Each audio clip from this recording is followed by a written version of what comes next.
Indian സിനിമയിലെ തന്നെ ഏറ്റവും മികച്ച സംവിധായകരിൽ ഒരാളാണ് മണിരത്നം. നമുക്കറിയാം മണിരത്നത്തിൻ്റെ ഒരുവിധം സിനിമകളെല്ലാം മണിരത്നം തന്നെയാണ് അതിൻ്റെ തിരക്കഥയും സംഭാഷണവും രചിച്ചിട്ടുള്ളത്. മലയാളത്തിലെ ഒരു ഹിറ്റ് റൈറ്റർ മണിരത്നത്തിൻ്റെ ഒരു സിനിമയുടെ എഴുത്തുകാരനാവേണ്ടതായിരുന്നു. എന്നാൽ ഷൂട്ട് തുടങ്ങുന്നതിന് കുറച്ച് ദിവസങ്ങൾക്ക് മുമ്പ് അദ്ദേഹത്തിന് ആ സിനിമയുടെ ഭാഗമാവാൻ പറ്റിയില്ല. ആരാണ് ആ തിരക്കഥാകൃത്തെന്നും ആ സിനിമ ഏതാണെന്നാണ് ഞാൻ നിങ്ങളോട് ഷെയർ ചെയ്യാൻ പോകുന്നത്.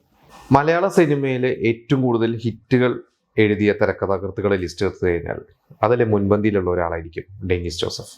രാജാവിൻ്റെ മകനും ന്യൂഡൽഹിയൊക്കെ എനിക്കൊണ്ട് കാണാത്ത സിനിമാ പ്രേമികളുണ്ടാവില്ല.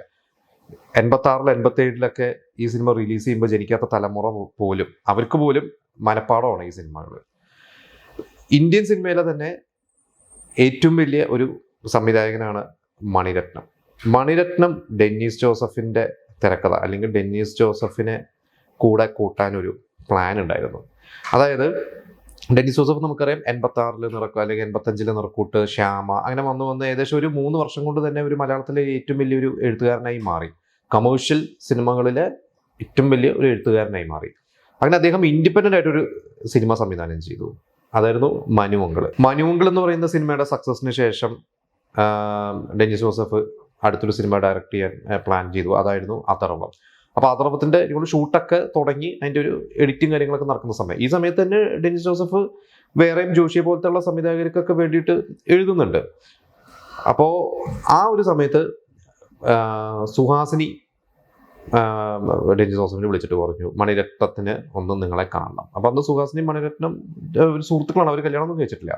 അപ്പോൾ അങ്ങനെ മണിരത്നം ഡെന്നിസ് ജോസഫിനെ വന്ന് കണ്ടപ്പോൾ മണിരത്നം പറഞ്ഞു ഞാൻ അടുത്ത് ചെയ്യാൻ പോകുന്നു. അപ്പോഴേക്കും മണിരത്നം വേറൊരു ട്രെൻഡ് കൊണ്ടുവന്ന ഒരു സംവിധായകനായിരുന്നു. മൗനരാഗവും, അഗ്നിനക്ഷത്രവും, നായകരൊക്കെ പോലത്തെ സിനിമകളൊക്കെ ചെയ്ത് ഇന്ത്യൻ സിനിമയിൽ തന്നെ ഒരു പേരെടുത്തൊരു സംവിധായകനായി മാറിക്കഴിഞ്ഞിരുന്നു. അങ്ങനെ മണിരത്നം പറഞ്ഞു ഞാൻ അടുത്ത് ചെയ്യാൻ പോകുന്നത് കുട്ടികളുടെ ഒരു സിനിമയാണ്. എന്നിട്ട് അങ്ങനെ എൻ്റെ കഥയൊക്കെ പറഞ്ഞു, അഞ്ജലി എന്ന് പറയുന്ന സിനിമ.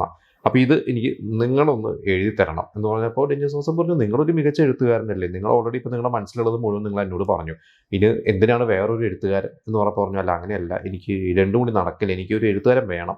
അപ്പോൾ നിങ്ങളെ മനുമംഗൾ എന്ന് പറയുന്ന സിനിമ ഞാൻ കണ്ടു, അത് നിങ്ങൾ ഗംഭീരമായിട്ട് ചെയ്തിട്ടുണ്ട്. അപ്പം മനുമംഗൾ എന്ന് നാഷണൽ അവാർഡ് വരെ കിട്ടിയ സിനിമയാണ്, മികച്ച കുട്ടികൾക്കുള്ള സിനിമയ്ക്കുള്ള ദേശീയ അവാർഡ് കിട്ടി.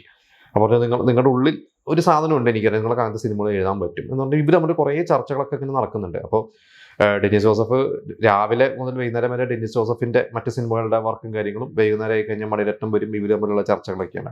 അങ്ങനെ എല്ലാം സെറ്റായി മണിരത്നത്തിൻ്റെ സിനിമ ഡെന്നിസ് ജോസഫ് എഴുതാൻ പോകുന്നു എന്ന ഘട്ടം വന്നപ്പോഴാണ് ജോഷി സംവിധാനം ചെയ്യുന്ന ഒരു എസ്.എൻ. സ്വാമി സ്ക്രിപ്റ്റ് എഴുതുന്ന ഒരു സിനിമ മാറിപ്പോയി. അപ്പം പെട്ടെന്ന് ഒരു 3-4 ദിവസം കൊണ്ട് ആ സിനിമ ഉടനെ തുടങ്ങണം എന്ന് പറഞ്ഞു കഴിഞ്ഞപ്പോൾ ഡെന്നിസ് ജോസഫിൻ്റെ അടുത്ത് ജോഷി വന്നിട്ട് പറഞ്ഞു വേറെ ആരുമില്ല സഹായിക്കാൻ, നീ തന്നെ ഒന്ന് കൂടെ നിൽക്കണം എന്ന് പറഞ്ഞു കഴിഞ്ഞപ്പോൾ ഡെന്നിസ് ജോസഫിന് മണിരത്നം സിനിമ ഒഴിവാക്കേണ്ടി വന്നു. കാരണം ഇപ്പുറത്ത് ജോഷിയോടൊരു വലിയ കമ്മിറ്റ്മെൻ്റ് ഉണ്ട്.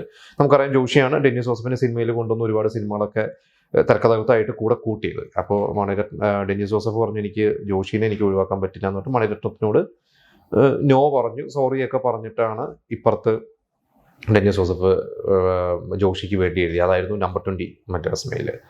അങ്ങനെ പക്ഷേ ആ ഒരു സിനിമയുടെ എനിക്ക് തോന്നുന്നു കുറച്ച് ഷെഡ്യൂളൊക്കെ ആയി അത് നീണ്ടുപോയി. അപ്പോൾ ഡെന്നിസ് ജോസഫ് പിന്നീട് ഇൻ്റർവ്യൂസിലൊക്കെ പറഞ്ഞിട്ടുണ്ട് എനിക്ക് വേണമെങ്കിൽ എനിക്ക് രണ്ടും കൂടി കൊണ്ടുപോകാമായിരുന്നു, പക്ഷെ ഒരു എത്തിക്സ് എന്ന് പറയുന്നുള്ളതുകൊണ്ട് ഞാനത് ജോഷിയോടുള്ളൊരു കമ്മിറ്റ്മെൻറ്റ്സ്, ഇപ്പുറത്തെ എത്തിക്സ് ശരിക്കും പറഞ്ഞു കഴിഞ്ഞാൽ ശരിയല്ല, മണിരത്നത്തിനോട് കമ്മിറ്റ്മെൻറ്റ് കൊടുത്തിട്ട് നോ പറഞ്ഞാൽ ശരിയല്ല, പക്ഷെ ഇപ്പുറത്ത് ജോഷിയോടുള്ള ഒരു നന്ദിയുള്ളതുകൊണ്ട് അതങ്ങനെ ചെയ്താണ്. എനിക്ക് പിന്നീട് മണിരത്നത്തിൻ്റെ ഒരു സിനിമ എനിക്ക് എഴുതാൻ പറ്റിയിട്ടില്ല, പക്ഷെ നല്ല സൗഹൃദമായിരുന്നു എന്നൊക്കെ പറഞ്ഞിട്ടുണ്ട്. ഇതിൻ്റെ മറ്റൊരു രസകരമായിട്ടുള്ള കാര്യം, അഞ്ജലി എന്ന് പറഞ്ഞ സിനിമ കണ്ടവരൊക്കെ അറിയാം, രഘുവരനും രേവതിയും കുറേ പുതിയ കുട്ടികളൊക്കെയാണ്, ബേബി ഷാമിലി ഉണ്ട്, ഇവരൊക്കെയാണ് അഭിനയിക്കുന്നത്. അതിൽ പ്രഭു ചെയ്ത ഒരു ക്യാരക്ടർ ഉണ്ട്, അതിലൊരു ജയിലിൽ നിന്ന് ഒരു ശിക്ഷയൊക്കെ കഴിഞ്ഞ് വന്ന് ഒരു അപ്പാർട്ട്മെന്റിൽ താമസിക്കുന്ന എല്ലാവർക്കും പേടിയുള്ളൊരു ക്യാരക്ടറാണ്. இந்த காலனில ஒரு கொலைகாரன் இருக்கலாம், 3 கொலை பண்ணிட்டு 10 வருஷம் ஜெயிலுக்கு போயிட்டு வந்தவன் இருக்கலாம். ആ ഒരു കഥാപാത്രത്തിന്റെ പേര് ഡെന്നിസ് ജോസഫ് എന്നാണ്. അപ്പോൾ മണിരത്നം തമാശയായിട്ട് ഡെന്നിസ് ജോസഫിനെ വിളിച്ച് പറഞ്ഞു ഞാൻ നിങ്ങൾക്കിട്ടുള്ള ഒരു പണി ഞാൻ തന്നിട്ട് നിങ്ങൾ സിനിമ കണ്ടു നോക്കുന്നു. അപ്പോൾ അതിലൊരു കൊലപ്പുള്ളി അല്ലെങ്കിൽ ഒരു വില്ലൻ പോലത്തെ, വില്ലനല്ല ശരിക്കൊരു നല്ലൊരു ക്യാരക്ടറാണത്, പ്രഭുവിൻ്റെ കഥാപാത്രത്തിൻ്റെ പേര് ഡെന്നിസ് ജോസഫ് എന്നാണ്. അപ്പോൾ അങ്ങനെ രസകരമായിട്ടുള്ള ഒരു ഇൻസിഡൻറ്റ് ഉണ്ടായിട്ടുണ്ട്. ഇത് കഴിഞ്ഞ് വർഷങ്ങൾ കഴിഞ്ഞിട്ട് പിന്നീട് ഒരിക്കൽ പൃഥ്വിരാജൊക്കെ സിനിമയിലൊക്കെ വന്ന് പൃഥ്വിരാജ് ഒരിക്കൽ ഡെന്നിസ് ജോസഫിനെ കണ്ടപ്പോൾ പറഞ്ഞു, പൃഥ്വിരാജ് അന്ന് മണിരത്നത്തിന്റെ രാവണൻ സിനിമ കഴിഞ്ഞ് നിൽക്കുന്ന സമയമാണ്, അതിന്റെ ഷൂട്ട് നടന്നുകൊണ്ടിരിക്കുകയാണ്. അപ്പോൾ പൃഥ്വിരാജ് പറഞ്ഞു ഡെന്നിസ് ജോസഫിന്റെ അടുത്ത്, ചേട്ടൻ എപ്പോഴെങ്കിലും മണിസാറിന്റെ സിനിമ റിജക്ട് ചെയ്തിട്ടുണ്ടല്ലേ, മണിസാറിനെ പറ്റിച്ചിട്ടുണ്ടല്ലേ എന്ന് തമാശയായിട്ട് ചോദിച്ചു. അപ്പോൾ ഡെന്നിസ് ജോസഫ് പൃഥ്വിരാജിനോട് ചോദിച്ചു എങ്ങനെയാണ് രാജു എങ്ങനെയാ അറിഞ്ഞതെന്ന് ചോദിച്ചാൽ പറഞ്ഞു, മണിസാറ് ഷൂട്ടിൻ്റെ ഇടയ്ക്ക് ഡയറക്ഷനും എഴുത്തും ഒക്കെ ആയിട്ട് ഭയങ്കര ഹെക്ടിക്കായിട്ട് പോകുന്നത് എനിക്ക് കഷ്ടം തോന്നിയിട്ട് ഞാൻ ചോദിച്ചു സാറിന് എഴുതാൻ ആരെങ്കിലും കൂടെ കൂട്ടിക്കൂടിയെന്ന് ചോദിച്ചപ്പോൾ പറഞ്ഞു, ഞാൻ പണ്ട് നിങ്ങളുടെ ഇൻഡസ്ട്രിയിൽ നിന്ന് ഒരാളെ കൂടെ കൂട്ടിയതാണ്, അയാളെ ഞാൻ പകുതിക്ക് വെച്ചിട്ട് ഇട്ടിട്ട് പോയി, അതായിരുന്നു ഡെന്നിസ് ജോസഫ് എന്ന് പറഞ്ഞു. അങ്ങനെ പൃഥ്വിരാജ് തമാശയായിട്ടാണ് ഡെന്നിസ് ജോസഫിനോട് ചോദിച്ചത് എന്തിനാണ് അത് ഇട്ടിട്ട് പോയെന്ന് ചോദിച്ചപ്പോൾ പറഞ്ഞു അതങ്ങനെ പഴയൊരു കഥയാണ്, അങ്ങനെ ഒരു ഇൻസിഡന്റ് ആണ്, അങ്ങനെ സംഭവിച്ചു എന്ന് പറഞ്ഞു.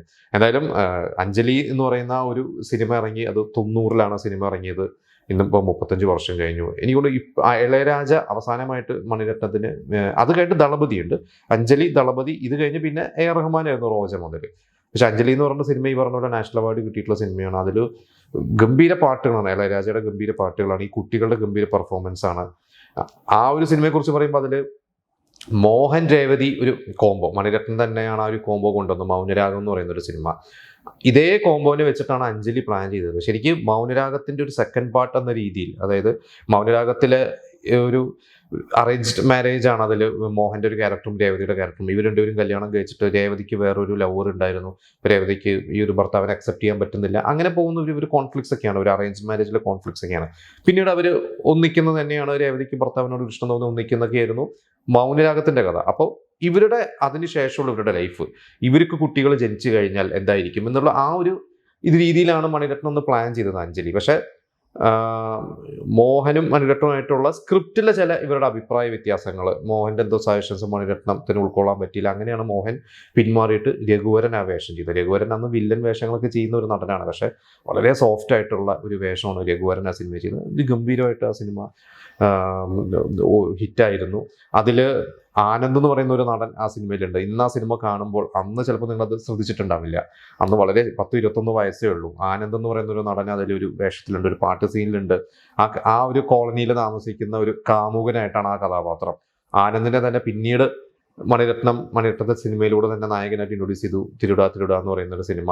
അതിന് മുമ്പുണ്ട് ആനന്ദ് ചെറിയ വേഷങ്ങളൊക്കെ ചെയ്തിരുന്നു, പക്ഷെ തിരുടാ തിരുടയാണ് ആനന്ദ് എന്ന് പറയുന്ന ഒരു നടനെ എസ്റ്റാബ്ലിഷ്ഡ് ആക്കിയത്. മലയാളികൾക്ക് അദ്ദേഹത്തെ അറിയാവുന്നത് ടൈഗർ സിനിമയിലെ മുസാഫിർ എന്ന് പറയുന്ന ഒരു വില്ലൻ റോളായിരിക്കും. അപ്പം അങ്ങനെ ഒരുപാട് പ്രത്യേകതയുള്ള ഒരു സിനിമയാണ് അഞ്ജലി.